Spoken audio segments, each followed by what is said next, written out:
Bien, bonjour à tous. Dans cette capsule, je vais vous proposer un calcul concernant cette primitive. Plutôt, je vais vous proposer une méthode pour calculer cette primitive. La première des choses à savoir que la primitive existe si cette fonction est continue sur un intervalle. Ici, on voit bien que 0 pose problème, donc on peut dire que cette fonction est continue sur l'intervalle f. Et continue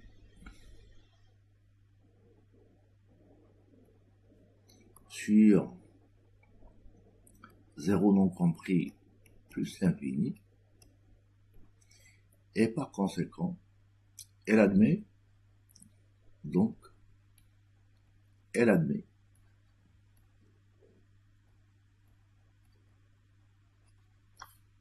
une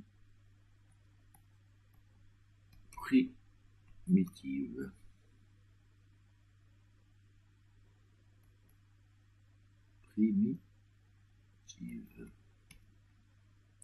Donc ça, c'est la première des choses à remarquer. Donc si on passe maintenant au calcul. Donc l'étape 2, on va essayer de manipuler cette expression de façon à la ramener à quelque chose qui a été déjà vu en cours. Donc l'étape 2, on va écrire que la fonction 2 sur e de x moins e de x. Sachant que je n'ai pas vu ici une intégrale de cours, donc je vais multiplier le numérateur et le dénominateur par e de x, ainsi j'aurai 2 e de x divisé par e de x au carré, c'est-à-dire e de x moins 1. Et quand on arrive à ce niveau-là, on doit songer tout simplement à ce qu'on appelle les fractions rationnelles. En fait, dans cette intégrale, si vous avez des polynômes, soit en e de x, ou bien en sinus x, tout ceci se ramène à des fractions rationnelles. Ça, pour les élèves qui ont l'habitude, ce n'est pas pour les terminales, mais pour les étudiants qui sont au niveau bac, ce réflexe il doit être pris en considération. Si vous aviez 2 cosinus x sur cosinus au carré moins 1, ça c'est une fonction polynomiale dans laquelle ce qu'on appelle l'indéterminé, c'est-à-dire le x de la variable réelle, on prendra cosinus de x ou sinus x. Ici c'est plutôt simple, donc on va poser le changement de variable, on pose, ok, une fois que nous avons remarqué ça, on va poser le changement de variable suivant. On peut poser t est égal à e de x, et on va différencier. Donc, d de t est égal à e de x fois d de x,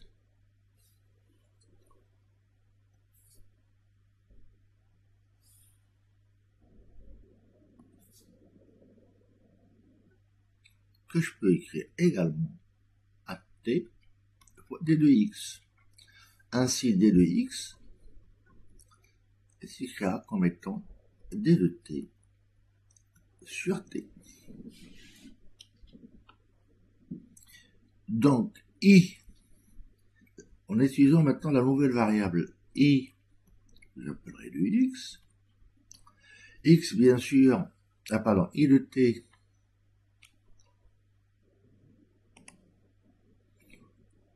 puisque nous avons opéré ce changement de variable, on aura i de t. Ce sera tout simplement la primitive de 2 fois t sur t au carré moins 1.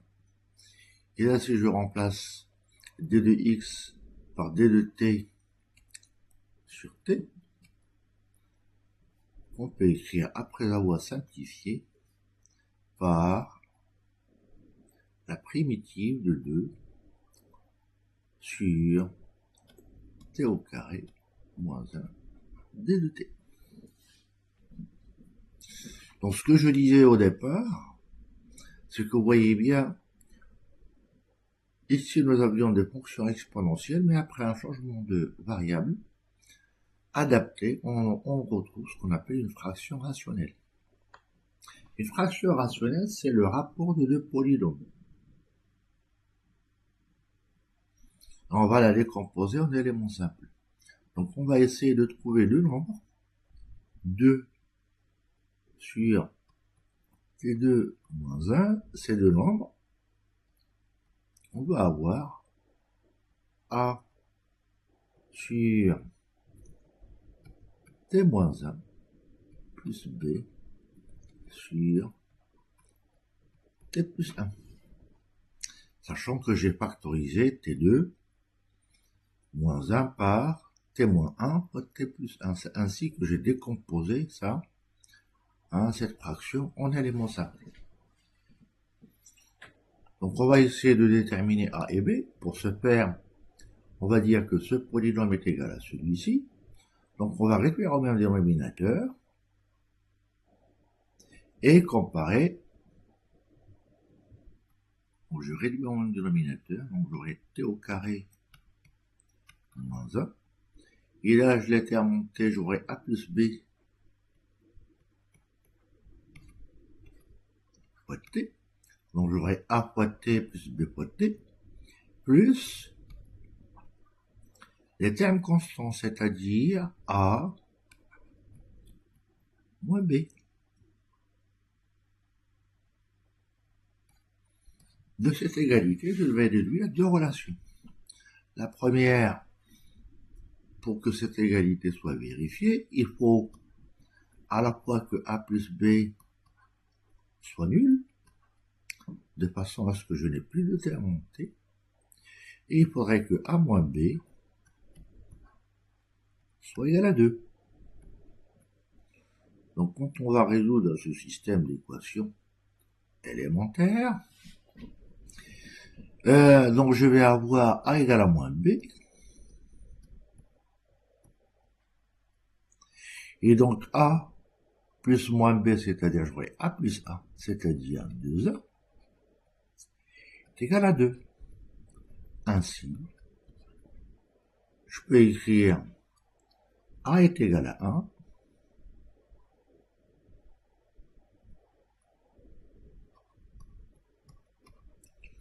et b, c'est son opposé. Conclusion, 2 sur t au carré moins 1, il s'écrit de façon décomposée sous la forme de a, c'est-à-dire 1 sur t moins 1 moins 1 sur t plus 1. Une petite vérification. Je fais t plus 1 moins t plus 1, c'est bien du 2. Et le dénominateur étant le même. Donc, i de t maintenant,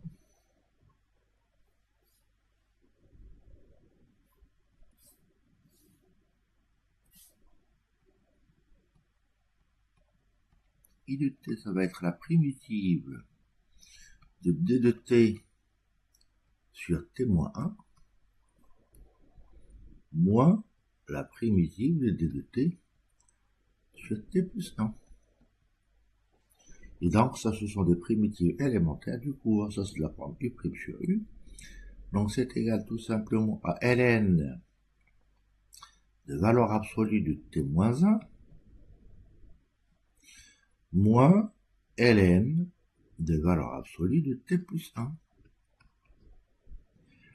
Et en utilisant les propriétés de la fonction ln de u moins ln de b, c'est ln de u sur ln de u sur v. Donc cette expression se simplifie à ln de valeur absolue de t moins 1 sur t plus 1. Ah, j'ai oublié de dire, puisque ce sont des primitives, plus C appartenant à R, et la même remarque, puisqu'une primitive est définie toujours à une constante près. Maintenant, ce que je dois faire, c'est revenir à la variable initiale. Donc, il suffit d'écrire I de x est égal à ln de valeur absolue de e de x moins 1 sur e de x plus 1 plus c appartenant à R. Bien, donc voilà une façon de calcul, je pense que c'est la seule, qui permet de calculer ce genre de primitive. En fait, le résumé, c'est que si vous avez soit sinus ou cosinus, vous aurez ce qu'on appelle une fonction, peut-être une fraction rationnelle cachée. C'est-à-dire, le changement de variable, ce sera t est égal à cosinus x, ou bien sinus x, ou bien tangente x. Ce sont les fonctions circulaires. Parce qu'il y a un lien très étroit entre l'exponentielle réelle et l'exponentielle complexe. En fait, ces indications, je les donne pour les fonctions qui sont à la part. Sinon, pour un élève qui est en terminale, ce genre d'indication sera donné dans l'énoncé, mais il n'est pas interdit de retrouver cette fonction. Puisqu'en fait, en réalité, pour les spécialistes, ça c'est l'inverse de la fonction sinus hyperbolique. Bien. J'espère que cette capsule a été utile pour vous. Si vous l'avez aimé, n'oubliez pas de la liker et vous abonner à la chaîne. Et quant à moi, je vous dis à bientôt.